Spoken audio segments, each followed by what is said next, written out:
This week on the Pete the Planner Show, we're joined by a young woman whose power percentage is outstanding. Her savings account is outstanding. She's in her 20s. She's trying to pay off a car and some student loans, and she joins us on the show now. Her name is Annie. Hello, Annie. Hello. 35% power percentage. For those that know what that means, know that that is perfect. That is exactly what we want. Do you feel like you are efficient with your income? Because that's what your power percentage tells us about you. I do feel like I'm doing pretty well. I think that I can always do better, but it's kind of nice to have that reassurance.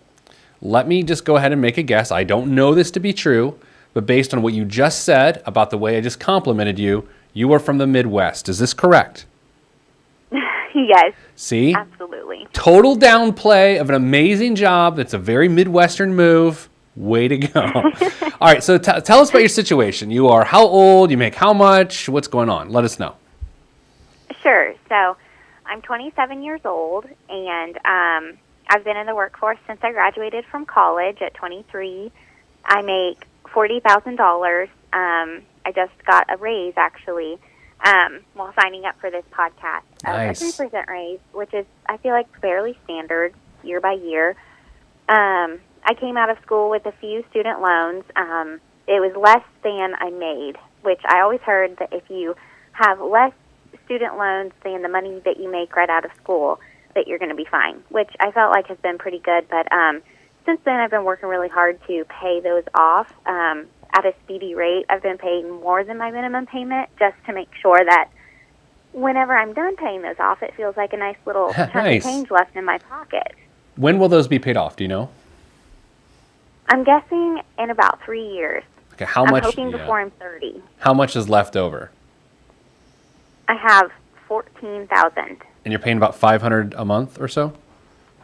Yes. And then what's your minimum payment? Probably high 100, 200, yeah. somewhere in there? Mm-hmm. And then you have a car payment, right? I do. What's the deal with that? What's the balance? What's the payment? So the payment is $240 a month. Okay. Which I pay just each month. Actually, it's $230, and I pay $240, just to put a little bit extra down on it. Whoa. I have $10,000 left on it, I believe. Okay. So, yeah, that's the car issue. I bought that about 2 years ago, which it was one of those things like now I realize I probably shouldn't have gotten a car with a payment, but here I am. And then you've got quite a bit in savings. How did you get that money in savings? Just by putting it in a monthly basis? Did some event happen? Is it a tax refund check? How did you get however much you have in savings? Yeah, so that's actually, I'm not totally sure how that all ended up there. I love it. Yeah. So I have been putting it in on a monthly basis. I was putting in, I think, $250 a month, but also that came from, I started with about $3,000 right out of school. Okay. Because it was, I think, left over from a family member who passed away. So I think my parents transferred that to me then, and so it's just sort of built upon that. So that's actually one of my questions that I have about the savings is, like, should I use a lot of that savings to pay down either my car payment or a student loan debt so that it's way, way smaller, but then I'm afraid I'll lose all my savings? Yeah. And, like, what if I want to buy a house? I love it. I love all these questions. I get to ask you a bunch of questions in relation to them, though, if that's all right with you. Okay, good. All right. So how much do you have in savings again? Say that again, that amount. I have about $10,000. Okay, and what's that account number? I'm kidding, of course. I always try to trick people with that. Are you actively still putting $250 a month into that? No. Okay. So I'm actually, so I'll tell you what I'm doing now is I opened another savings account because you know how Chase often does the, you get $300 if you open a new account. Sure. Or checking account. So I actually have $500 going to that checking account a month. So technically I'm saving $500 a month now. Okay. Which is about a quarter of my income, which has kind of made my other checking account tight. Sure. And my other savings account with the $10,000 is no longer growing. It's just staying there. So the other account that you're putting $500 a month into, what is it used for? What's that money? I've kind of been saving that because I'd like to start my own business, and so I haven't used it for anything. And what's the balance of it? 2,500 now. When do you think you would realistically start a business? Well, if it's a small business, it's kind of like an Etsy shop of creating things on the side. I think I could start that anytime. Okay. But if it was an actual kind of brick and mortar, that's a long way off. Sure. Are you putting any money towards retirement savings right now? Yes. And how much?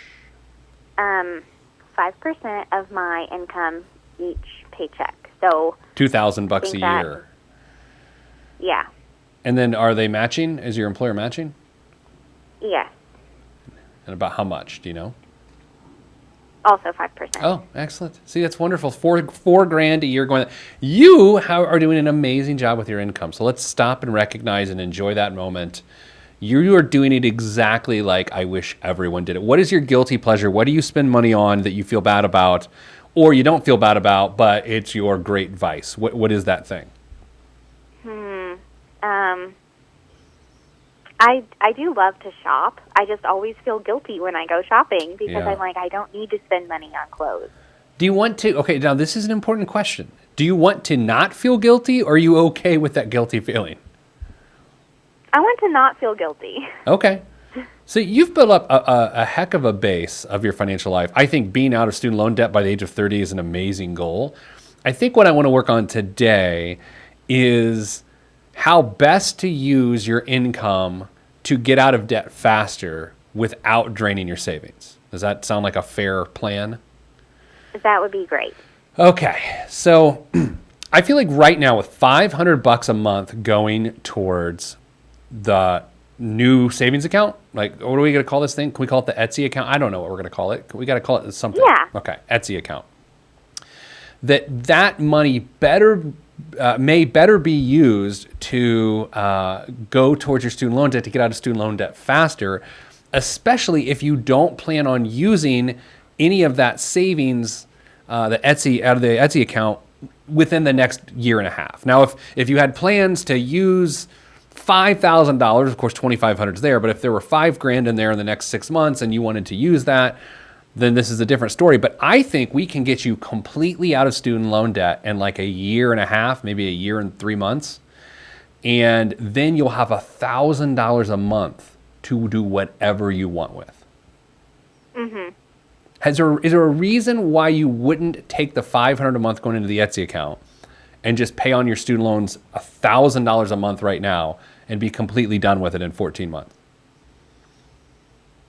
I mean, I guess not. I could do that. So are you saying stop actively saving any money and just stick with the savings I have and then just add whatever I'm, like that extra $500 to a student loan? Yes, and here's why. I'm going to play like trick question time, but I'm not trying to trick you, even though it is a trick question, but we're just going to have to do it. What is the purpose of saving money? That is a question to you. What is the purpose of anyone saving money? Well, I think financial freedom, if something bad happens, to buy a house. I mean, that's all for me. Okay, so all correct answers, right? So I'm going to add some to that, and you've already sort of mentioned them. Number one is to grow your net worth for whatever reason, to buy a house, right? So a big point of it is to grow your net worth, to increase your net worth. The second part of it is to prove that you don't need that money now. So basically to break your dependency on your income now, saying, I don't need this now, I'll save it for later. Okay, so those are the main two components that I see. What does aggressively paying down debt do right now? It also increases your net worth, and it also proves you don't need that money right now. But the rub is that you're paying interest on the debt. So in many circumstances, once you've got the right amount of savings, which you do, you've got like almost $13,000, it makes sense to stop paying so much interest on your debts. That's not to suggest wipe out your savings account. That is to suggest stop saving money until you get out of debt because you have plenty of money saved. Once you're out of debt, then you can save the whole $1,000 a month, and it's a lot more efficient. Does that make sense? I like that idea. I do too. It was my idea. So here's what I want you to do. I want you to let's we recorded this, or we are recording this on September 25th, 2018. You have about $14,000 left in student loans, right? Mm-hmm. Okay. That's 14 months from now. I bet by the end of 2019, by the end of November of 2019, you can be completely out of student loan debt. How does that sound to you? I think that sounds awesome. Okay, so now here's the important part. Do you think you would need more than $2,500 out of your Etsy account within that 14 months? Or is the $2,500, is it enough to tide you over until November of 2019? The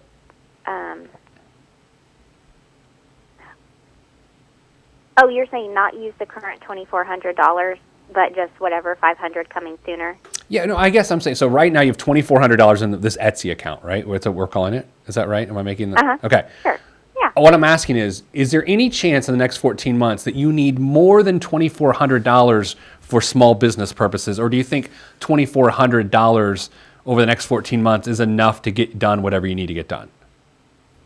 No, I think that'll be plenty. Okay.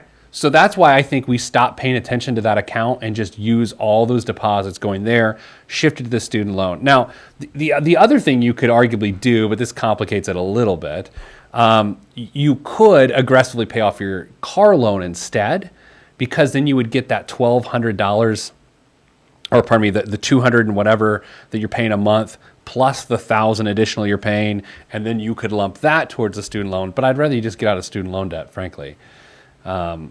But Agreed. Yeah, and then, this is fascinating. There was another question I was going to ask around this. What was it? This makes for good podcasting when the host completely loses their train of thought. It's a really good show. Oh, there it is. Tax refund checks. Do you get tax refund checks? I do. What do you typically do with them? Put them in my savings. Okay, so guess what's going to happen? You're going to be out of student loan debt a year from today. I don't know what your tax refund is. Is what, like $2,000 or something like that? I don't think it was that high. I can't remember this year. 1,500? 1,000? Maybe. I bet you can be out of student loan debt by this time next year. How amazing would that be? Okay. And that would be amazing. See, and I especially think, if I have $1,000 after that each month. That's the best like part. Extra money.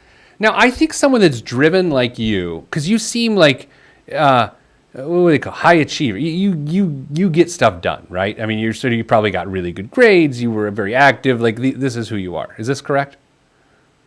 Yes, very much so. Okay. And I say that being a person who did not have good grades.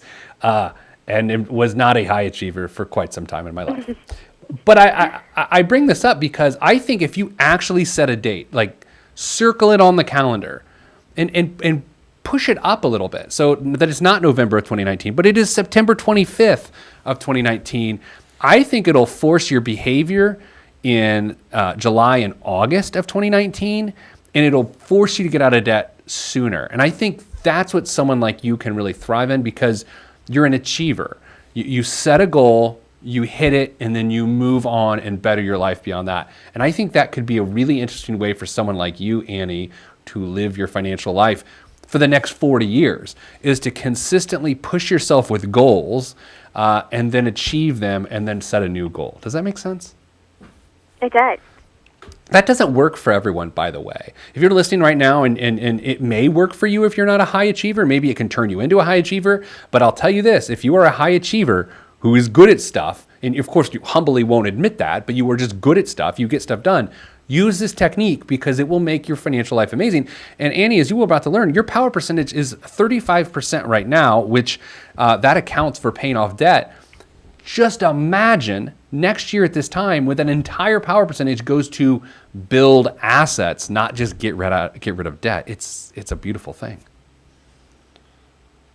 I'm excited. And that's what, so I wanted to get onto the building assets part too, because, this getting out of debt thing, I can see the silver lining. It feels close, especially after we talked about that.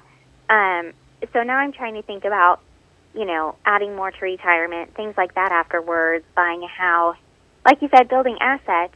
And I'm also thinking about how I'm a young millennial, and I'm probably stuck in this cycle where we all feel like we're going to have to work until we're 75 years old. And frankly, I don't want to. So I was just kind of wondering, like, what is your recommendation what's your recommendation to make sure I don't have to do that? A couple things. Number one, I can say this with great certainty. You have not ruined your chances at retiring early based on what you've done so far. I hate to say it, but I talk to 27-year-olds all the time, and it's awful to say this. They've already ruined it. They have no chance at retiring before 67 because of the lifestyles they're living. I feel like you live a very modest lifestyle that you enjoy and you have no problem with. Is that correct? Yeah. So the key is this. If you're completely out of student loan debt at age 28, right? You've got a couple years to save for a house. Let the economy shift in the next 2-3 years. The housing market, in my estimation, will reset. Prices will come back down because we can call it a crash, call it whatever you want. But even if you buy a house at 30, on a 15-year mortgage, you could own it when you're 45 years old. You can own a home outright. That puts you back in control because when that house is paid off, all that monthly dedicated money can then go to whatever you want. It continues to break your dependency on your income. And meanwhile, again, you're continuing to aggressively put money into your 401k. I think right now, getting out of debt by the time you're 28, that's brilliant. And then all of your focus goes towards asset building. I would not increase your 401k right now at all because I would just focus on getting $1,000 freed up a month by next September. Okay, awesome. I love your situation. I mean, I do a lot of work in the college space. That doesn't mean I'm like a creepy guy that shows up at parties. It just means that like we help educate college students and people in their 20s. If every situation was exactly like yours, I would sleep better at night. And I mean that wholeheartedly. Well, thanks. That's what I like to hear. Now, I have to ask, was this sensibility instilled in you from your parents? Yes, very much so. They've always been frugal. I mean, we've always had everything that we could possibly ask for, and I kind of want to emulate that lifestyle going forward. I'm frugal, but in the sense of making sure that I have it for the important things, just kind of like they did too. We never went hungry. We had opportunities for family vacations that we always took, Christmas presents. I'm a super lucky person, and I just want to be able to kind of emulate that, maybe someday when I have a family too. So, yeah, I basically copy what they do. Hey Frank, jump on the mic there real quick. You available? I am. How much do we love Annie here? Oh, we love Annie. Annie, you're the best. You've made my day. I'm having a good day anyway, but I like people like you a lot. I like you. It's just like this just proved $40,000 is a nice wage. Okay, I'm not saying it's not, but you are financially stable on $40,000. You know how many people make so much more than you, and are completely clueless when it comes to how to deal with it. And no matter how much you make going forward, whether you make $40,000 for the rest of your life, or that continues to creep up, or you at some point get in a relationship where your income grows that way, you will always be fine with this sensibility. And that makes me so happy. And it makes me hopefully thankful, or hopefully that you are thankful to your upbringing for helping you with that sensibility. It's such a wonderful thing. Well, thanks. So I wouldn't even know what to say either. Any other questions? Because this is one of the scenarios we've talked about on the show before. At some point in time, you just have to trust your ability to make good decisions, and you've earned that right. So it's not to say you won't make a mistake or that you won't go wrong, but you're more likely than not to continue to make good decisions. But so what additional questions can we help you with today? Yeah, so like you were just saying, it's $40,000, that is a decent amount of money to make. There are people who make more, that are in worse situations, all those kind of things. But I know that, like, to do, I guess, more that I want to do, I don't want to just feel okay. I want to feel successful. Sure. Which I know is kind of my own feeling. Nobody else can give me that, blah, blah. But to do that and to make more money, I kind of want to do it in more entrepreneurial ways. Like I said, Yes. I want to start a business. I think it would be great to get into real estate. Is that something you recommend? Not while I'm still in debt, obviously, for the next year, but maybe in the next 5 or 10 years. Is that something that is a good idea for people like me? Yeah, what's really interesting about the way you said that is there's two perspectives on how you can succeed in your career and your finances. There's some people believe you need to succeed in your career so your personal finances can flourish. I disagree with that. I think taking your personal finances and making good decisions allows you to flourish in your career. And I think you're the perfect example of that, because next year at this time, you will have $1,000 a month of additional cash flow, which means you can take risks. You can make investments in a business. You can live on less. Let's say you quit your job and start a coffee shop and you have to live on $1,200 a month until you get up and going. Guess who can do that next year? You, right? And so I am all for taking risks in your 20s, even your 30s, 40s, 50s. But in your 20s, as the CEO of a guy, this guy sold his company for $400 million. I've had him on my radio show a few years ago. So what's the best piece of advice you can give to young entrepreneurs in their 20s? And he said, there's no such thing as risk when you're in your 20s. You're not risking anything. You have to, if you're not doing it then, when are you going to do it? So I know for someone with your sensibility, any sort of deviation from a fixed salary seems risky, but I would argue it's risky to continue to do that for 30 years as opposed to what you're going to put yourself in a position to do next year at this time. Long answer to a great question, and the short answer version is this. Absolutely, next year at this time, mix it up, because you've earned the right to do it. You've got money in savings. You've got a ton of cash flow. That's when you should act. That's when you should do something. All right. I feel good about this. It makes me excited for next year, and it kind of makes me want to pay even more money to the debt, because Yes. that kind of gives me that finale of like, you can do it now. You can, and I say that I've said it twice already. I want, and, this is one of the most powerful exercises I ever did. I got it from a book called The Success Principles. Great book if you want to read it. I think it's like 67 principles of how to whatever. And one of them was to divide your age by 3. Okay, so Annie, you were 27 years old. That means there are 3 9-year periods in your life, right? And what you're supposed to do is to think of the top 3 achievements in each of those periods of your life and just write them down. So it's a little tough, like ages 0 to 9 years old, like, I don't know, you win the spelling bee? I don't know, right? I mean, whatever those. You did? Of course you did. Of course you did, right? So that's one of them. Something else, right? And then you go from 10 to 18. What was it? And then from 1927, what is it? And what you'll find is you're going to see this pattern of not just success, but types of success. And what it can allow you to do is you project forward the next 9 years. You can start to form the confidence in your ability to achieve things. Like it's not that you just made it through college or got a scholarship or whatever the reality probably is. It's that you're the type of person who can consistently do that. That's why when you think like you do, it's not good enough to just say, wow, this is fortunate for me.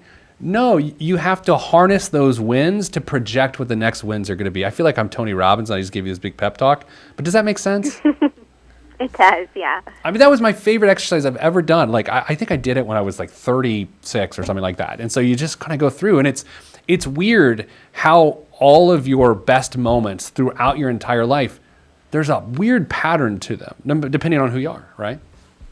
Mm-hmm. I guess this has gotten strange. I feel like I need to light incense. I don't know what's going to happen next. It's going to smell like patchouli in here. Anything else I can help you with today? I don't think so. I think I just have a good plan for at least the next year. Yes, you do. And after that, I have the freedom to see what comes. Will you update us, please? I will, yeah. Now, I have an understanding that you have a question you want to ask me off the air, so we're not going to, do not hang up. Nicole, do not hang up on our friend Annie as I close the show here. So Annie, thanks again for joining us. You will update us, of course, and hang on, and I will answer your other question off the air. Thank you. All right, that's it for this week's Pete the Planner Show. Be like Annie. Man, I like her so much. Come on, just do it. Be yourself, whatever. How about that weird... Nicole, was that a little pep talky at the end with the personal growth thing, or did it work? You know, it got a little daddy. Yeah, but- a little like- daddy. like I am a dad. father. It got a little daddish, but I'm a dad. I can't help it. I know. Hey, but us Oh my 20 gosh. us young 20-somethings appreciate it. As I wrap up the show right now, let me tell you, my dad Sherpa game has increased exponentially since soccer season. Yeah. I got a collapsible wagon for my trunk, so now I can put the collapsible chairs in the collapsible wagon, and I don't have to carry everything. Dad Sherpa for life. That's it for the Pete the Planner Show. This is my show.